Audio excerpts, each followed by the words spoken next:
दोस्तों, स्वागत है आप सभी का मेरे चैनल पे। देखिए, आप सभी को DSSB टीचर वैकेंसी के बारे में सूचना तो मिल गई होगी कि अगस्त के फर्स्ट वीक में ये वैकेंसीज आने वाली हैं। वैकेंसीज बहुत अच्छी है, ये बहुत अच्छी जॉब होती है, सेंट्रल गवर्नमेंट की जॉब है। और आप लोग अगर एलिजिबिलिटी क्राइटेरिया पूरा करते हैं तो इस फॉर्म को जरूर फिल कीजिएगा। जॉब लोकेशन भी दिल्ली रहेगी और इसमें सभी कुछ मैं आपको बता दूं कि सैलरी भी बहुत अच्छी है। सैलरी की बात सबसे पहले इसलिए करते हैं क्योंकि सैलरी से एक मोटिवेशन आता है। देखिए, सेंट्रल गवर्नमेंट की जॉब है तो अच्छी खासी तो होगी ही। 45,000 के लगभग है। 7 पे कमीशन इसमें लगता है, सारे भत्ते होते जोड़ के 45,000 सैलरी है। वो तो सब हो गया सैलरी वैलरी। और फर्स्ट वीक जो अगस्त का है उसमें इसकी आने वाली है भर्तियां। तो हम इसका सिलेबस आज और एग्जाम पैटर्न दोनों चीजें यहाँ पे डिस्कस कर लेते हैं। बहुत अच्छे से मैं आपको समझा दूंगी, वीडियो में एंड तक बने रहिएगा। इसका सिलेबस अभी समझना इसलिए जरूरी है क्योंकि देखिए, वैकेंसी आने के बाद कोई सिलेबस समझेंगे तो थोड़ा सा लेट हो जाएंगे। ये वैकेंसी ऐसी है, इसका जो सिलेबस है थोड़ा सा लेंथी है। तो इसको हमें ये तो पता चल गया है कि वैकेंसी आने वाली है, तो इसीलिए इसका सिलेबस और एग्जाम पैटर्न अभी से समझ लें तो वैकेंसी आते ही हम अपनी तैयारी में पहले से ही लग जाएंगे तो हमारी तैयारी बहुत अच्छे से हो जाएगी। तो आइए हम समझते हैं इसका सिलेबस क्या है और एग्जाम पैटर्न क्या है। देखिए, इसका जो मैं PRT का डिस्कस कर रही हूँ आप लोगों से, इसमें PRT में 2 पार्ट में हमारा ये इसका सिलेबस है। 2 पार्ट में आएगा ये। 2 में क्या आएगा, देखिए पार्ट ए ये है और पार्ट बी ये है। सबसे पहले मैं आपको बता दूं, देखिए पार्ट ए में इसमें आएगा, दोनों ही पार्ट्स इसके 100 मार्क्स के हैं। 100 मार्क्स का ये है पूरा और ये पूरा 100 का ये है। तो इसमें सबसे पहला है जनरल अवेयरनेस। पहला पार्ट जो है ए में जनरल अवेयरनेस में क्या क्या आता है, थोड़ा सा लेंथी है क्योंकि टाइम इसमें दिया होता है 2 घंटे। तो उसके 2 घंटे के अकॉर्डिंग लेंथी है, लेकिन आपकी मेहनत के आगे वो टाइम आपके लिए काफी है। जो 2 घंटे अगर आप मेहनत करेंगे, अभी से शुरू कर देंगे, वैकेंसी आने के बाद शुरू करेंगे तो थोड़ा सा लेट हो जाएंगे। तो इसलिए मैं अभी इस वीडियो को लेकर के आई हूँ सिलेबस की। तो जनरल अवेयरनेस में क्या क्या आएगा, इसमें करंट अफेयर्स भी आएगा, इसमें नेशनल और इंटरनेशनल लेवल की जो इवेंट्स हैं वो घटित होती हैं वो भी आएंगी। 6 महीने तक की आप कर लीजिएगा। इसमें history, geography, economy, polity including हमारा कॉन्स्टिट्यूशन है उससे संबंधित आएंगे। आर्ट एंड कल्चर भी आएगा इंडिया का, साइंस और एक्सेट्रा, मतलब थोड़ा सा इधर और भी चीजें आएंगी। ये पूरा पोर्शन 20 नंबर का है। तो इसको लेंथी हम इसलिए कह सकते हैं क्योंकि इतने 20 नंबर में इतनी सारी चीजें आ रही हैं तो थोड़ा सा ये हो जाता है कि पता नहीं कौन सा पोर्शन इसमें पूछ लिया जाए, तो इसलिए सिलेबस थोड़ा सा लेंथी हो जाता है इसका। अब इसका दूसरे नंबर पे है general intelligence and reasoning ability. General intelligence और रीजनिंग में आप लोग जानते हैं रीजनिंग के क्वेश्चंस होते हैं। जितनी आप इसकी प्रैक्टिस शुरू कर देंगे अभी से, उतना ही आपका शार्प होता चला जाएगा ये वाला पोर्शन। अब आता है अर्थमेटिकल एंड न्यूमेरिकल एबिलिटी।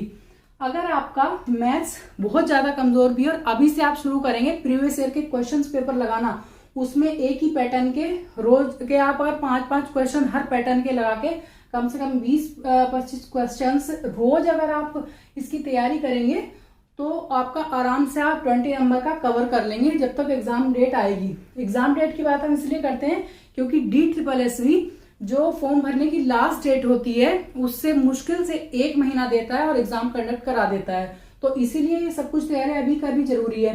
अब आता है, देखिए 4th नंबर पे आता है इंग्लिश लैंग्वेज। इंग्लिश लैंग्वेज में जनरल इंग्लिश आएगी, जैसे पार्ट्स ऑफ स्पीच हैं, वर्ब एंड सब्जेक्ट एग्रीमेंट है और उसमें और चीजें इंक्लूड होती है, वॉइस है और मोडाल्स है, ये चीजें इसमें आएंगी सारी। पार्ट्स ऑफ स्पीच में भी सब चीजें, फिल इन द ब्लैंक्स में जैसे टेंसेस वगैरह के बारे में आता है, प्रीपोजिशन, इस तरह से आएगा। हिंदी लैंग्वेज में इसमें भी जनरल हिंदी आएगी। ये सारे पोर्शन है 20-20 मार्क्स के हैं आपके। इसमें एक चीज और है, दोनों ही पार्ट्स में आपको 40-40 मार्क्स लाने जरूरी हैं। 40 + 40, देखिए 40 इस पार्ट से और 40 इस पार्ट से लाने इसलिए जरूरी हैं। सबसे पहले इसमें अगर आपके 40 मार्क्स नहीं आते हैं, पहले ये चेक होगा। कुछ लोग कहते हैं चेक ही नहीं होगा, 40 मार्क्स नहीं आएंगे। अगर चेक नहीं होगा तो पता कैसे चलेगा, चेक होगा पहले ये वाला पोर्शन आपका। अगर आप इसमें 20 मार्क्स नहीं लाते हैं तो फिर आप इस पेपर के लिए एलिजिबल नहीं होंगे, मतलब ये पेपर आपका चेक नहीं होगा भले ही आपने इसमें बहुत अच्छा किया है। तो इसकी तैयारी भी उतनी ही अच्छे से करनी है और इसकी भी। तो 40 मार्क्स लाने जरूरी है। 100 का है, 40 मार्क्स आराम से आ जाते हैं अगर आप अभी से तैयारी शुरू कर देते हैं। बस थोड़ा सा इसलिए है कि सिलेबस लेंथी है, टाइम कम है, 2 घंटे और उसके बाद भी नेगेटिव मार्किंग भी इसमें है 0.25 की। मतलब अगर आप 4 प्रश्न गलत करते हैं तो आपका 1 नंबर चला जाएगा। इसलिए देखिए इसमें हो गया है, पूरा समझ में आ गया होगा आप लोगों को। 20-20 नंबर का है, सभी 20 नंबर का जनरल अवेयरनेस है, 20 नंबर का ही जनरल इंटेलिजेंस है, 20 नंबर का ही मैथ्स है, 20 नंबर की लैंग्वेज इंग्लिश, जनरल इंग्लिश और 20 की ही हिंदी है। टोटल 100 हो गया है, इसमें से 40 आपको लाने जरूरी हैं। अब आता है पार्ट बी। अब पार्ट बी में बात कर लेते हैं। देखिए ये सब्जेक्ट कंसर्न का है। सब्जेक्ट कंसर्न का मतलब ये नहीं होता है कि आपने उसमें अगर कोई भूगोल पढ़ा है तो भूगोल आएगा पूरा, और आपने हिस्ट्री पढ़ी है तो हिस्ट्री, वो नहीं है। इसमें आपको बेसिकली बच्चों की साइकोलॉजी से संबंधित और पेडागोजी से संबंधित प्रश्न आएंगे कि बच्चों को किस तरह से पढ़ाना है आपको।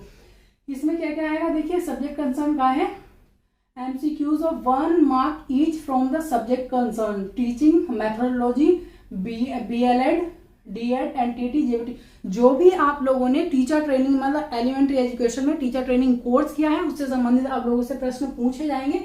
इसमें बेसिकली रहेगा child psychology, pedagogy, teaching reports, subject pedagogy, और कभी कभी इसमें जीके के क्वेश्चंस भी इंक्लूड हो जाते हैं इसी के अकॉर्डिंग जो आपका सिलेबस है। तो ये इसलिए थोड़ा सा लेंथी है, ज्यादा लेंथी नहीं कह सकते। अभी से तैयारी करेंगे तो आपका कवर हो जाएगा। देखिए इसमें भी आपके 40 मार्क्स आने जरूरी हैं। ये तो होता है कि पासिंग क्राइटेरिया है कि 40 मार्क्स दोनों में आने जरूरी हैं, लेकिन पासिंग क्राइटेरिया से काम नहीं चलता है। जनरल लोगों के लिए, मतलब जनरल कैटेगरी के जो लोग हैं उनके लिए है ये।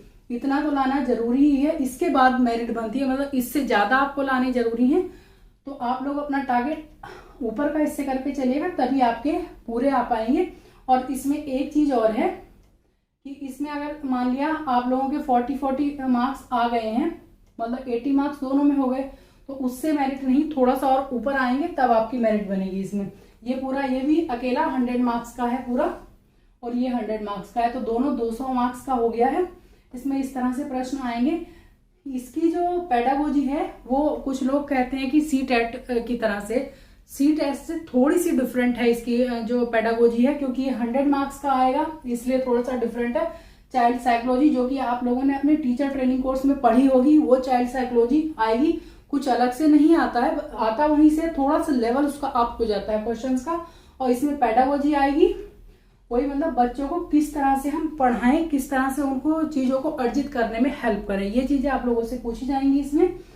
तो आई होप आप लोगों को ये बहुत अच्छे से समझ में आ गया होगा। अगर इससे संबंधित आपका कोई प्रश्न है तो आप कमेंट के माध्यम से पूछ सकते हैं, मैं आप लोगों को जरूर आंसर करूंगी। और आप लोगों को वीडियो अगर पसंद आई हो तो वीडियो को लाइक जरूर कीजिएगा, और चैनल पे अगर पहली बार आए हैं तो चैनल को सब्सक्राइब जरूर कर लीजिएगा। मिलती हूँ फिर नेक्स्ट वीडियो में। कोई भी आपका क्वेश्चन है इससे रिलेटेड तो आप मुझसे कमेंट करके पूछ सकते हैं।